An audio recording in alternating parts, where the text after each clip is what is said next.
I would say, I'm like a massive fan of the show. I was so excited about. I just think like the attention to detail is radical. Unlike, I think it really transcends comedy. I mean, it's funny to, I think genius gets like thrown around so often that it's almost problematic because it obviously begins to mean nothing. But I can say, in being at home, I see it often, and it's quite legitimate. And then seeing sort of how elevated this show is, I just think it's so extraordinary, the amount of attention to detail that you guys put in. It just blows my mind. I was always amazed when you two would say that you like called the shop where the lenses that Errol Morris had gotten for like Thin Blue Line were rented. And then they'd be like, do you want the actual lenses? And you'd be like, yes. So like the amount of like research and tracking down, I mean, the actual filmmaking equipment. And then you've spoken to like many of the filmmakers and or ADs, if or people that knew them if they're dead. It's really like the attention to detail and like the research for the verisimilitude is insane. Yeah, strangely, when you call up a documentary filmmaker and say, hey, can we talk about your work? They're usually available for that. It's ready. Yes, yes. It's important that, I mean, if you're going to take an already established film or a beloved film and remake it, then it's kind of your responsibility to do that. Because if it doesn't quite meet the original, I'm not saying that we've met the originals of a lot we've done, but if you're not trying to at least meet it on similar ground, then it just turns into a parody or something, just something else.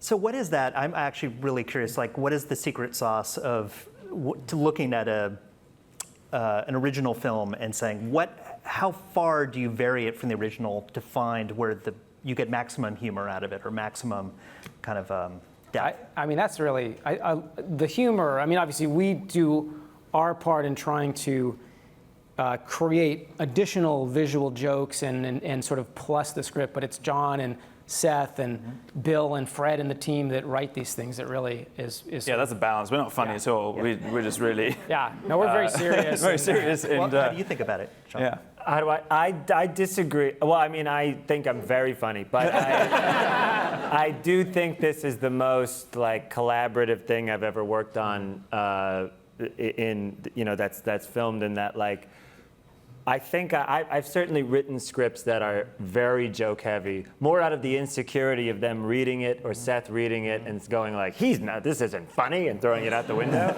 like that. So I write it sort of with more jokes per page than you want. And what I really like is that, no, but it's true, like the filmmaking, like you always match the way that the filmmaker used time. And like time is a lot different in 1970 than it is in film now. And watching like Co-op, the Pennebaker company one that we were working on, it's like, yes, the amount of breathing room and time that the camera would give a moment was different, and that's like the coolest thing to recreate. And then I think the comedy has to be built around that. It can't be like, joke, nor should it be, nor would that be the best version of it. So this season, there are a bunch of other departures from what you've done, just in terms of looking at more obscure documentaries, bringing in guest stars, as you mentioned. Maybe you could just talk a bit more about that and how it's changed or maybe matured or grown. We took like a Curb Your Enthusiasm hiatus. Yeah. Yeah. It was like an open, Yeah. I mean, to some degree, the first two seasons were like, the low-hanging fruit of the dog. We're going to do Errol Morris. We're going to we'll do Grey Gardens. And there are obviously hundreds of amazing documentaries to grab. But going into the third season, it was a little bit like, what can we? We ran out. And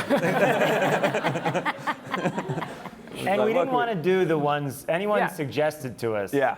People be like, you got to do Man on Wire. Right. Like, no.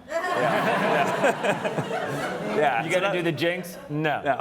So that kept narrowing things even further. Yeah. Any good ideas from outsiders were immediately shot rejected. down. Yeah. But also, I think that the challenge of doing something more obscure, and maybe just even subconscious. I mean, you know, we did an episode based on, we're going to see a clip from tonight, based on the Chet Baker documentary, Let's Get Lost, which is an incredible... Perfect. This guy. Big fan. Which is an incredible film, and also a more obscure film than Grey Gardens.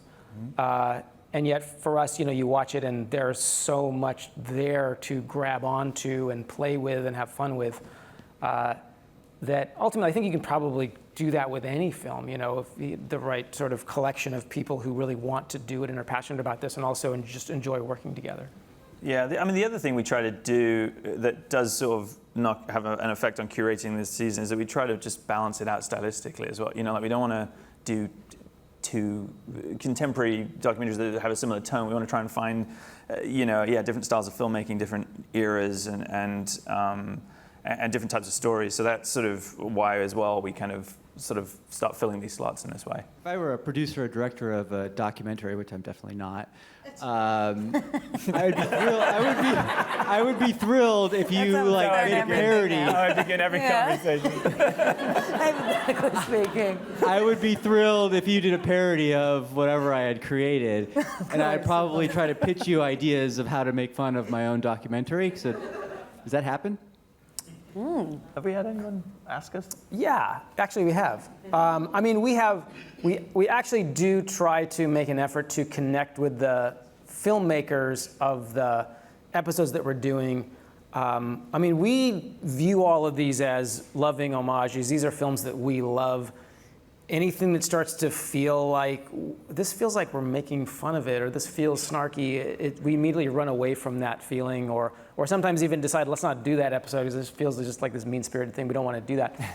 And so in connecting with the real filmmakers, I mean, it's been really incredible and gratifying and fun connecting with them and talking to D.A.Pennebaker about how he made not Grey Gardens, but The War Room or Company. We did connect with Al Maisels before he passed away and talked about Grey Gardens, and it was everything from how did you do it? And it was very specific, like, well, you stand here and the light goes a foot above the camera and you need to find a corner of the room and don't show any zooms, and it was very, very specific. And to like, what about the characters to look for, you know? And so, what we found was that the documentary filmmakers across the board have just been like having as much fun with this as we are. And it was funny, I remember in season 1, when we started doing press and the show hadn't come out yet, and there was a sort of an instinct among some journalists or all, I don't know, somebody, there was an expectation of like, oh, well, don't you think that the documentary filmmaker is going to be really annoyed? You're just making fun of them, and it was that feeling like, documentary filmmakers are not that uptight. I mean, they're all like, people with great sense of humor and... Thank you. You're not one, but if you were. But yeah, no, it's been across the board, it's been really positive talking to all the filmmakers that we've been paying homage to.